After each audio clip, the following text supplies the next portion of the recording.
Hello and welcome back. This is MC1 Gamer. Just wanted to address and respond to some of the videos that have come out lately from a number of people, as well as a lot of different comments. It seems that frustration continues to mount as far as Khaine magic rules from the most recent End Times book and some other comments that relate to End Times in general, and some concerns and worries about the future in Warhammer. I think, first of all, look, I think that a lot of this stuff is cyclical. Every time there's a new book that comes out, every time a new edition comes out, this kind of stuff happens to various different degrees, but to some degree it happens. People get upset, they get frustrated, and they threaten to walk away from the hobby. A lot of times they come back, sometimes they don't. But there's a lot of people who overreact and panic. The voices that you hear on YouTube and the people that post on various forums tend to be the loudest and tend to be the ones that people use to gauge what they think is really going on in the hobby. And it tends to be that we are a much more vocal minority. I mean, I'm more recent to the YouTube environment where I've been, adding content and putting in commentary, but I'm a long-time lurker on forums, and I contribute sometimes pretty passionately my point of view. And I'm not always right, so I don't ever proclaim to be the ambassador of what's true and what's real, or what's, I give you my opinion and I try to base that on facts. So I'm going to go and weigh in again on Khaine, and I think I'm going to probably leave this and move on afterwards. So I'm going to go and actually read through some of the passages in some of the End Times books and just demonstrate. I want to back up some of my points, and I think that I can illustrate some things that you may not agree with. Look, you're entitled to your opinion, and that's fine. And but I think there's a lot of things that people gloss over or read past or don't even read at all when it comes to a lot of these books. And just getting back to my previous point, I think a lot of this stuff is cyclical. I think what happens is you have new things, new elements that are introduced into the hobby, and people freak out and panic a little bit when they see something different and they don't understand it, or if they don't like it. And some of that's a natural reaction, some of that is just a demonstration of their character.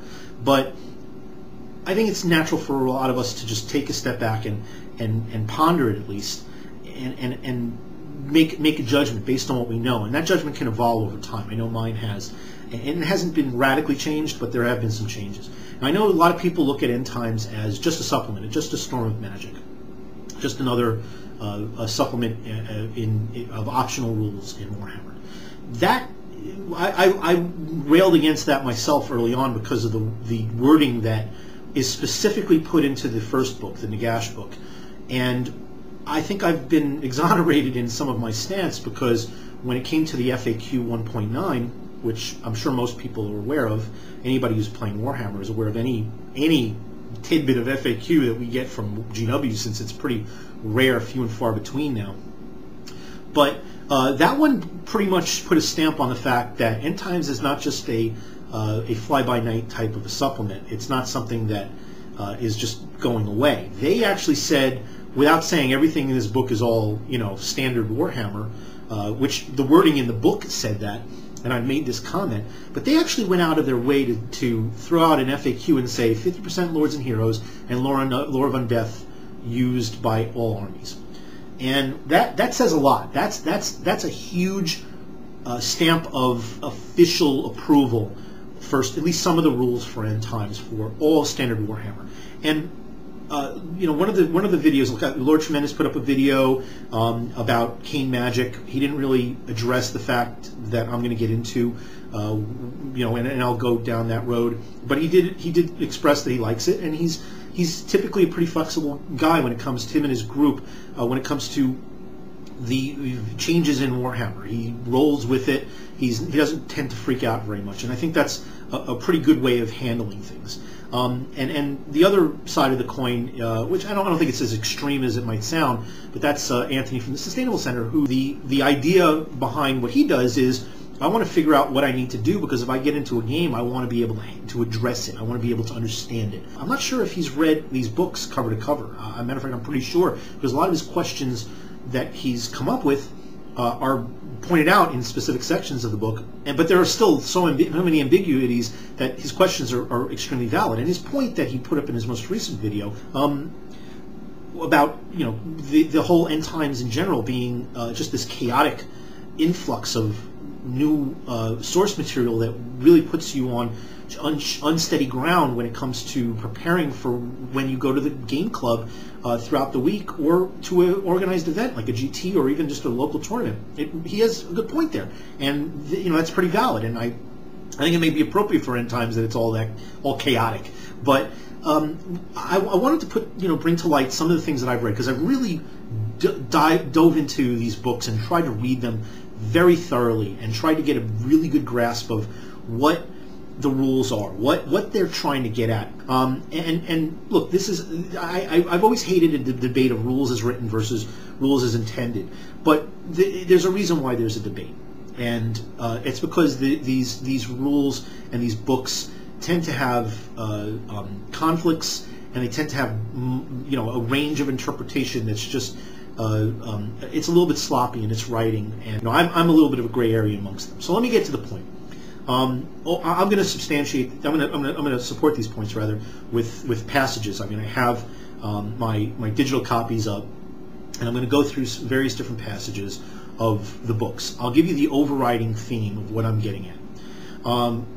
There was rumors that I have aggregated. I didn't originate them. I don't have, as I've said, I don't have a pipeline into GW, but apparently some people that do have been pretty good and pretty accurate, even though there's some generalities of what they post that have mentioned that GW's changing a lot of the way that they're going about the future of Warhammer. I've always believed what the rumor was, that End Times is a bridge into the future of Warhammer. And the speculation still continues on whether or not that's going to be a complete reset, a complete change of the world, which I don't know if I fully believe that, because that's dropping a whole lot of models and materials, and it requires a whole lot of investment in a whole new range of models and army books, and it would alienate a lot of the hobbyists and followers, because then all that stuff is quote-unquote invalid. But then again, GW could do that. The other direction that I think that they're looking at is, again, it's a bridge to a new edition. Maybe they're play testing some of these rules, or letting us play test it while paying them to do so, which is just amazing and ironic, but hey, if it works, it works. But I think that a lot of these rules are foreshadowing some of the new ways that that GW plans to take 9th edition and Warhammer Fantasy. And a lot of this stuff has been done in 40K too, so it's a good example of stuff that they've done in the past. But that doesn't mean that they're going to do exactly that with Fantasy. It is a different game. One of the rumors was they wanted to try and make Fantasy and 40K a little bit more similar, so people could jump from one system to the other. Not that they would be identical, but that there would be similarities. And that actually came about, I think it was 7th edition 40K, where the psychic phase, which is the equivalent of the magic phase in Fantasy, became very much more like Fantasy. And that's pretty telling, that the rumor of that became fact. Getting back to the point, End Times is much more, I much more feel that it's a supplement and a series of scenarios and rules that do affect the standard way of playing Warhammer, FAQ 1.9, new army lists, combined lists to use in any of your Warhammer games, which is very clearly pointed out in the books. So that gives a level of validity to it as well. But there are certain rules that set it apart, and they're read in different sections. These are scenario-specific rules, and there's a number of them. And people have been freaking out about certain ones of these without understanding that there's a difference between new Warhammer rules and scenario rules. So let me go and start jumping into it. First, when the first book came out, Nagash. Let me see if I've got which one I've got up here, because I have them all up. Okay, Nagash. When Nagash came out, the idea was, and it said it in its initial section, this is a new way of playing Warhammer. And people freaked out when they heard about 50% Lords and Heroes and Lore of Undeath, and then it got FAQ. So I've already gone over that. That made it official that those rules in particular were allowed. and new army lists, combined legion lists, now new elven hosts. So we have the combined chaos, combined undead, and now the elven hosts. So those are all separate sections and separate iterations inside of these books. Within these books, there's different sections called special rules, and within those special rules, there's scenarios that you can play in order to play the storyline throughout End Times. And GW's given a little bit of flexibility. They say, hey, you can use these rules if you think it's appropriate, but if these rules appear in these scenarios and you want to play throughout the storyline of the End Times, these rules are in play. So they're very much optional rules. Different from, hey, we have a new army list, a new way of creating an army, and new rules that apply to that army. Where, you know, when you make a combined army list, a legion list, you're able to pick combinations of things from multiple books. That's separate from scenarios. That's not scenario specific. That's a new way of building your army. And it doesn't say, hey, this only applies to scenarios. So let's use that. Let's just use that as if we accept that as and buy into that and accept that as religion, that within the framework of End Times and within the framework of Warhammer, there are now new lists and some blanket basic rules like 50% Lords and Heroes and the use of the Lore of Undeath by any wizard. Now let's move on. Just starting with the Nagash book, specific rules that came into play, and they're under a special section, were things like Death on the Winds. This is a rule where casting values for any Lore of Undeath, anybody who's using the Lore of Undeath, or actually it says Lore of Vampires and Lore of Nehekara, were reduced by 1. And so the casting cost was reduced by 1. I don't think anybody is saying anywhere, hey, all of a sudden, not just can you use the Lore of Undeath, but now you can now it's -1 to the casting cost to launch it. No, it only comes into play in the scenarios, in certain scenarios within the 19 scenarios of the Nagash book. Then there's Haunted Terrain. That's where forests and Gardens of Moor, which you can't even roll up from the Big Red Rule Book in terms of terrain options. That's a graveyard. That they have additional rules. They're haunted. So on top of the rules from before, there are some specific rules. I don't see anybody touting that in all forests, in all games of Warhammer now, that ethereal characters are +1 strength. That's a specific rule in certain scenarios in the Nagash book. It doesn't apply to all of them, and it doesn't apply to standard games. Then there's Undeath Ascendant. Now, there was all big uproar about the Chaos Ascendant. Nobody really talked about Undeath Ascendant. It's a scenario rule. I'm going to read it. Undeath Ascendant. If the scenario you are playing has the Undeath Ascendant special rule, all units with the Undead or Nehekaran Undead special rule suffer 1 less wound than they normally would due to the Unstable special rule, or following the death of the army's general or a Hierophant. This is cumulative with the effects described in the Undead Battle Standards and Animated Constructs special rules. This is a scenario-specific rule. Nobody's talking about it. But yet, everybody starts freaking out about Chaos Ascendant. Chaos Ascendant is a scenario-specific rule within the Glotkin book for specific scenarios. Unfortunately, there's a lot less of those scenarios within the Glotkin book. Can you play them if you wish, if you and your opponent agree to? Sure. But it's one of those rules where you've got to check. You've got to ask. I don't see or expect any organized tournament to allow it. I don't see Death on the Winds, Haunted Terrain, or Undeath Ascendant becoming standard. If you're playing that scenario, or if you and your opponent feel like playing it, fine. In organized play, they're not going to come into play. Certain scenario-specific rules that change the way you can build your list. One was Bretonnians get 4 wide on the lance and get stomps. It only came into play in 1 or 2 of the scenarios with the Bretonnians. There's another scenario-specific rule for Empire.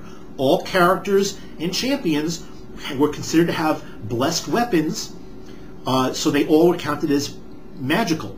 Why? Because they were going up the special list for that with Manfred at the head, who could take many ethereals and flyers. All flyers were considered core, or ethereals were considered core. That means you could have hex wraiths and spirit hosts and cairn wraiths, and even all flyers, vargheists and terrorgeists, all in your core. You could have 4 terrorgeists in that list. I went and did a playtest with it. I ran through it in one of my videos going through Nagash End Times against Anthony from TSC, and I didn't even max out the possible batshit crazy that you could take with this list. It's a scenario-specific rule. Nobody's throwing it down and saying, hey, I can now take a Terrorgeist as a core from part of my core. Or there's another one. I particularly love this one. I think it was nice to be able to play different styles with different parts of your armies, and maybe completely change up how you play. But it's a scenario-specific rule. All Black Knights are core. All Blood Knights are special instead of rare. This was a specific scenario against the Skaven, where in the fluff, all of the Manfred and a huge host of his mounted troops invaded a hold that was controlled by the Skaven to get one of the artifacts of Nagash. They changed the rule for that. The same thing happens in Glotkin. Scenario special rule for Chaos Ascendant. Certain other special rules, was it Death in the Streets for Glotkin? All right, using the Chaos Ascendant rules. Several scenarios presented elsewhere in Warhammer Glotkin use the special rules presented in this section. But you can also use them in any of your other games of Warhammer if you think they fit the narrative of your battle.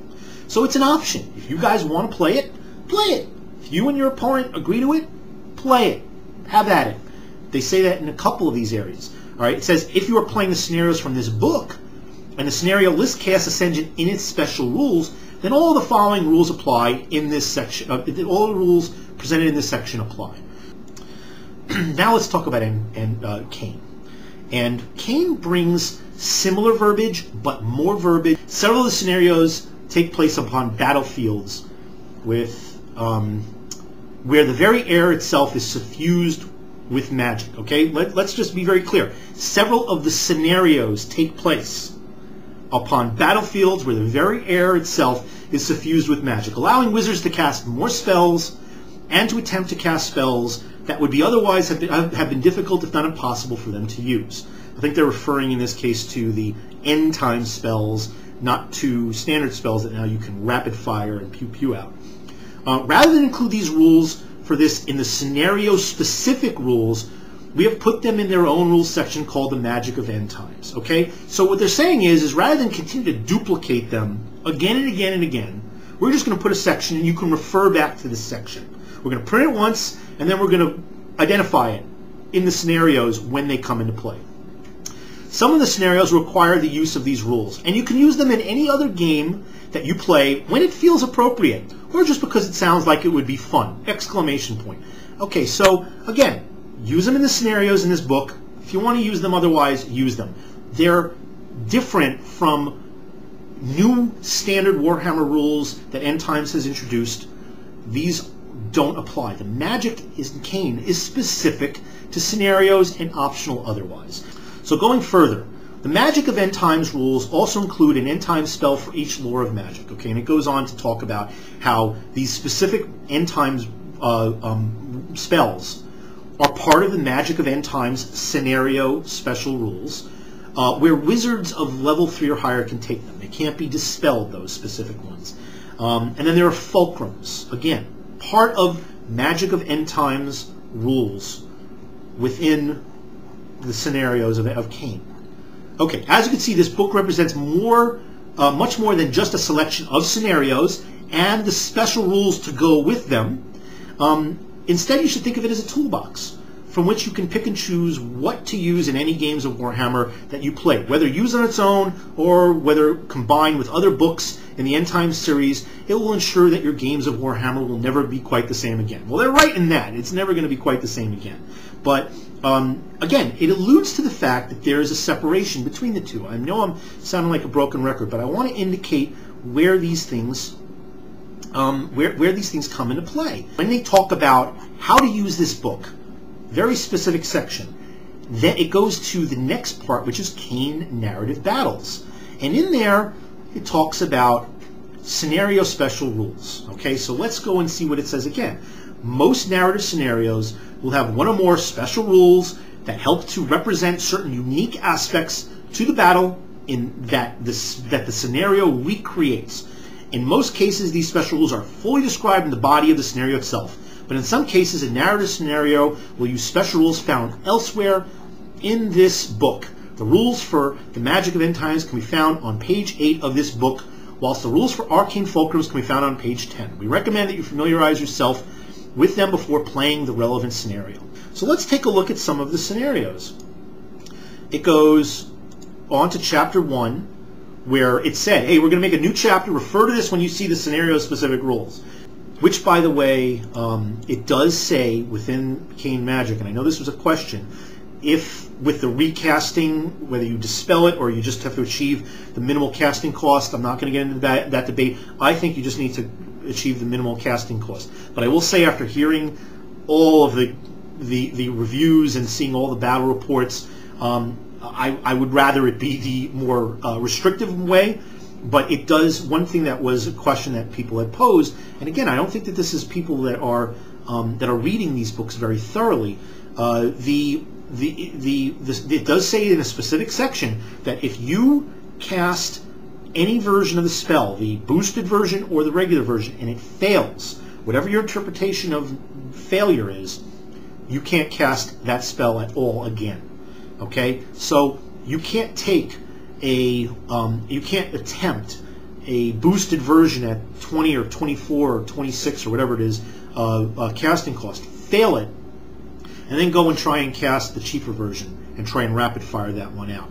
As soon as either version of those is failed, that spell is done. So I know there was a question of that on a couple of people's videos. So when I go to scenarios, at the top, and this is the same thing that you see in each of the books, it says scenario specific rules. So let me get past the characters here.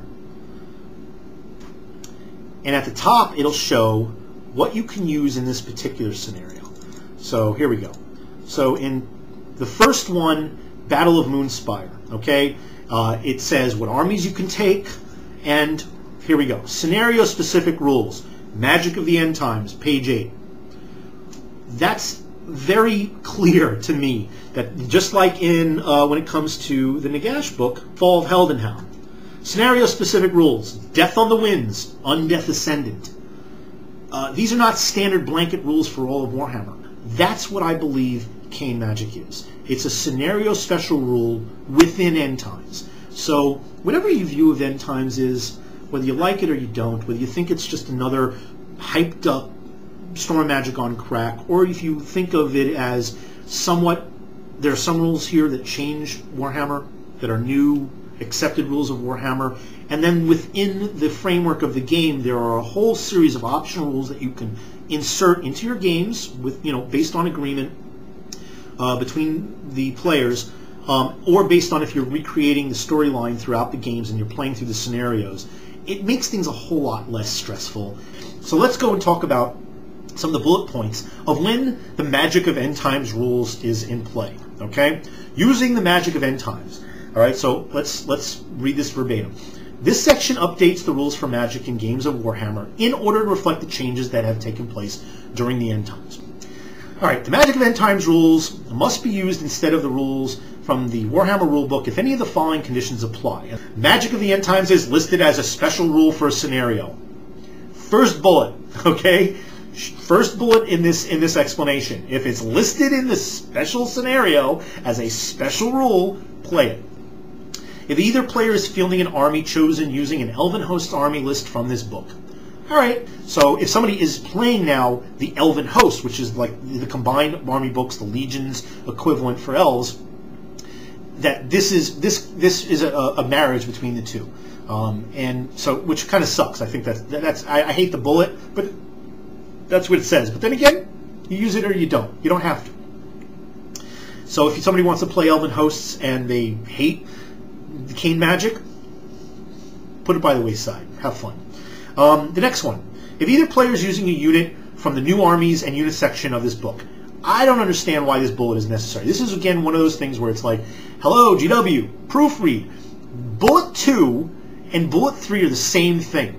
One says if you're fielding an army of combined lists, elven hosts, use these rules. If you're using any of the units from the new armies and the units section of this book, use these rules. It's the same thing. The new units and the new armies are the Kelvin hosts. It's just stupid. Now comes the fourth one. Douchebag, put a gun to my head rule. If either player wants to use the condition of using magic of the end times, the Khaine magic. If either player wants to use the magic of the end times rules instead of the rules for magic in the Warhammer rulebook, that means that it says if either player, not if both players. And that's just, again, a more dumb writing and more poor proofreading and no QA. It's basically saying, if I come to a game and I want to have a pickup game, and if somebody says, well, I want to play Khaine Magic, well, I don't. Well, fuck you. I've got a license from GW because it says it right here under this bullet point that if either of us want to play it, I get to play it. And as people have said, well, that's a flip your table type of a situation. And my point of view is, you don't hold a gun to my head. You don't hold a gun to any player's head. And it's just a stupid, stupid bullet point to insert. It's ridiculous. I think that they misprinted and didn't proofread what they put down. I think their intention is that if both people agree to it, because that's what they say in just about every other section of the book. I've never seen this type of thing ever instituted in any game I've ever played. This is a rule that if anybody wants to play, you got to play it. Bullshit. F you. No way. Go play somebody else. There's no such thing. So yeah, it's in print. It's a bullet that people can reference.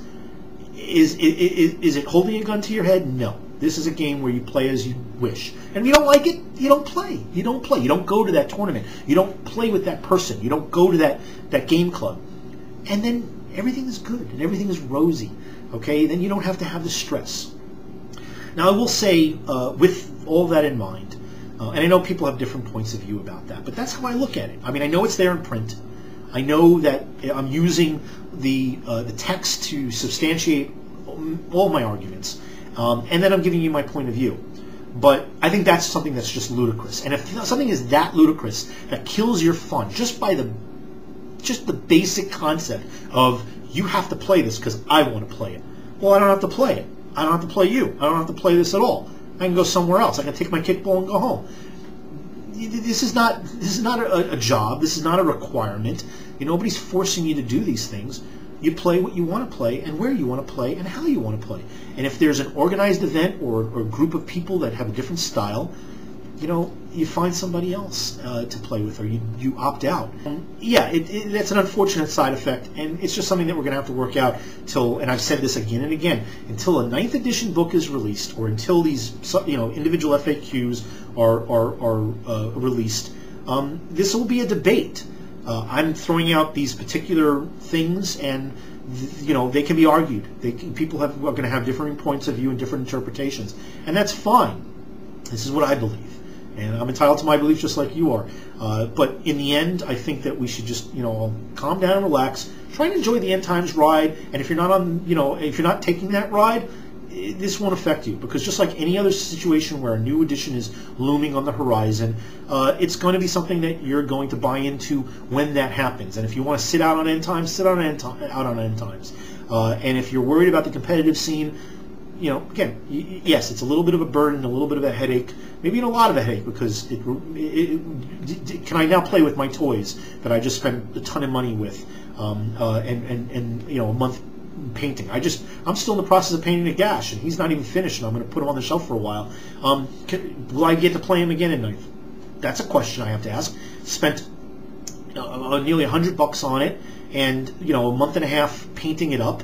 Gotten a chance to play it a good amount of times recently, but is he going to ever get a chance to see time on the table again? Is it going to be 10 or 20 years before I can play him again for some reason? Who knows? Who knows? I don't know. But I took my chances, rolled the dice, put down my money, put in the time, and if I'm just going to have to take those chances. I may never find another person who wants to play him again.